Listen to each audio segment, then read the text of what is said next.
Salam sejahtera, nama saya Ang Peki dengan metrik nombor 281143. Saya akan terangkan tentang bahagian pengenalan. Dalam laporan ini, kumpulan kami telah mengajikan definisi perkataan sains sosial dan COVID-19. Menurut Kamus Korsika, definisi sains sosial adalah ilmu atau pengetahuan yang digunakan untuk membuat kajian terhadap hubungan antara manusia atau dikata sebagai fenomena sosial manusia dengan menggunakan cara yang sistematik dan saintifik.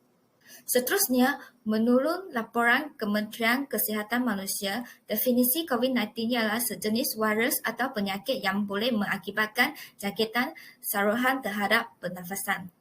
Dalam era pandemik, rakyat Malaysia telah menghadapi pelbagai masalah terhadap kehidupan. Sebagai contoh, rakyat Malaysia terpaksa tinggal di rumah untuk melakukan pekerjaan atau pelajaran mereka secara atas talian. Dalam masa sukar ini, rakyat Malaysia perlu mensesuaikan diri dalam persekitaran kerja atau pembelajaran yang baharu ini.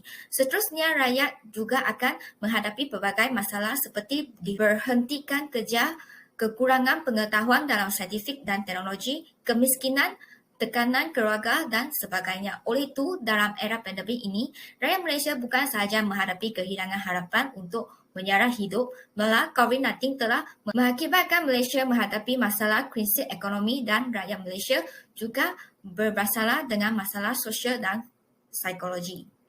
Rasional kumpulan kami membuat perbincangan ini ialah mengenapasti masalah-masalah yang berkaitan dengan psikologi dan sosial dan krisis ekonomi di masyarakat Malaysia. Dan berdasarkan ilmu atau teori-teori atau kefahaman dalam bidang sains sosial, kumpulan kami telah membincangkan tentang langkah-langkah atau cara-cara untuk menangani masalah-masalah sains sosial, psikologi dan krisis ekonomi yang muncul dalam masyarakat dunia ketiga. Nama saya Muhammad Faizul Aiman bin Fadil, memegang kad matriks 287104. Hari ini saya nak membincangkan di bahagian latar belakang masalah. Latar belakang masalah ini saya telah memasukkan definisi sosial dan psikologi secara umum. Yang pertama sekali, definisi sosial ini merupakan satu bidang tentang pendidikan untuk mendidik tentang sesebuah penduduk atau sesebuah organisasi. Sosial ini juga berkaitan tentang kewujudan orang lain, berkaitan tentang kehidupan sesebuah masyarakat ataupun sesebuah individu tersebut. Seterusnya, psikologi pula bidang akademik dan gunaan yang mengkaji tentang tingkah laku dan minda manusia. Hal ini memberikan juga pendedahan terhadap untuk menyatakan atau mendidik tentang tahap kesihatan psikologi terhadap sesebuah populasi atau individu tersebut. Menurut daripada ahli falsafah iaitu Aristotle dan Socrates, dalam bahasa Greek iaitu terbagi kepada dua iaitu logos dan phaisa. Phaisa bermaksud roh atau mental atau jiwa yang berkaitan tentang intipati kehidupan, dan logos pula bermaksud berkaitan tentang ilmu. Okey, kita sambung, iaitu dengan masalah sosial dan psikologi. Masalah sosial ini boleh dikaitkan dengan perhubungan antara masyarakat berbeza sama ada dalam aspek politik, ekonomi dan sosial. Masalah sosial ini juga berkaitan terhadap sistem pemerintahan yang menjadi isu yang dialami pada masa kini yang banyak timbul terhadap kegawatan dari segi politik bagi mengekalkan pentadbiran yang baik dan sistematik. Masalah psikologi pula berkait dengan kesihatan mental terhadap seorang individu. Masalah psikologi ini juga turut berkait dengan cara seorang itu untuk bentuk keharmonian untuk melepaskan diri daripada kesusutan yang dialami terhadap sesuatu masalah dugaan. Hal ini dapat dilihat daripada era pandemik COVID-19 pada kali ini telah memberi banyak kesan terhadap negara dan masyarakat.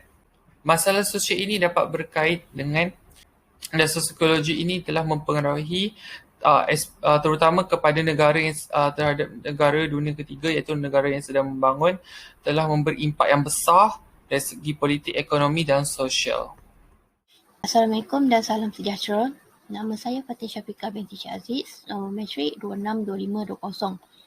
Okey, untuk perbincangan isi yang pertama iaitu meningkatkan talian bantuan sokongan psikososial. Okey, seperti yang kita tahu, kes jangkitan COVID-19 ini masih berkekalan di Malaysia dan telah menyebabkan ramai penduduk Malaysia mengalami tekanan hidup. Sepanjang PKP berlangsung, penduduk Malaysia terkesan dari segi mental, terutamanya emosi dan juga perasaan. Ia juga boleh dikatakan segelintir daripada masyarakat mengalami tekanan sama ada masyarakat itu sendiri dan juga petugas barisan hadapan.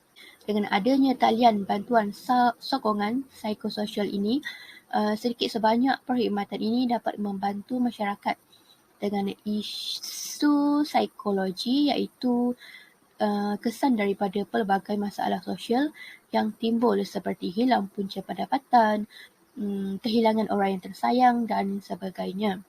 Bagi tekanan hidup yang dialami oleh ramai individu dan juga masyarakat setempat sehinggakan mereka sanggup membunuh diri akibat mengalami kemurangan hidup. Talian bantuan sokongan psikososial ini telah mendapat sebanyak 122 328 panggilan sejak 1 Januari sehingga 18 Jun. Untuk isi yang kedua iaitu mengadakan khidmat kaunseling. Sektor pendidikan juga harus ditutup ekoran wabak COVID-19 ini. Pembelajaran terpaksa dilaksanakan atas talian. Pembelajaran atas talian sememangnya memberi kesan yang positif dan juga negatif kepada pelajar dan juga tenaga pengajar. Mengikut teori terhadap perkembangan kognitif iaitu Jean Piaget pada tahun 1896 hingga 1980, aspek atau segi perkembangan kognitif merupakan aspek yang penting dalam pertumbuhan dan perkembangan manusia yang dialami oleh minda dan juga otak dari segi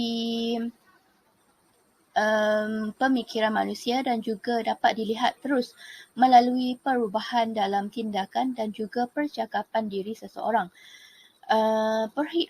Oleh itu, perkhidmatan kaunseling di sekolah atau institusi pengajian tinggi harus menggalakkan pelajar menghadiri program yang telah dianjurkan walaupun program tersebut dilaksanakan atas talian. Malah, tumbesaran kanak-kanak juga harus dijaga oleh kedua-dua oleh ibu bapa mereka sendiri.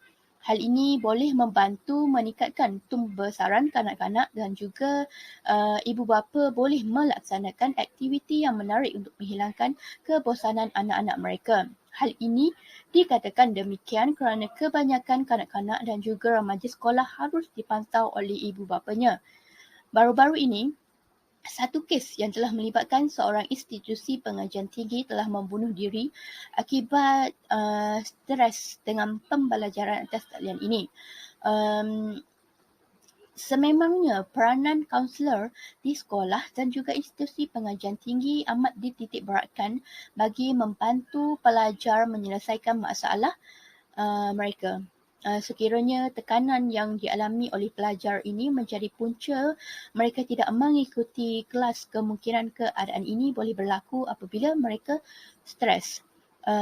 Maka sesi kaunseling juga harus dilaksanakan bagi meningkatkan proses komunikasi antara satu sama lain. Seterusnya, peranan NGO. NGO merupakan singkatan bagi Non-Governmental Organisation. Tujuan NGO ditubuhkan adalah bagi menjalankan aktiviti khidmat sosial untuk memelihara rakyat yang memerlukan bantuan dan mengurangkan jurang kemiskinan. Sewaktu penularan COVID ini, terdapat banyak NGO yang telah mengulurkan bantuan. Contohnya, Pertubuhan Ikram telah menubuhkan tabung bantuan COVID-19 iBantu bagi mengumpul dana. Terdapat juga individu yang telah menyumbangkan makanan mentah serta barang keperluan asas. Bukan itu saja, Fakulti Kejuruteraan Mekanikal UiTM telah mengumpulkan sebanyak 16 unit mesin pencetak milik fakulti dan pensyarat sendiri bagi menghasilkan face shield untuk frontliners.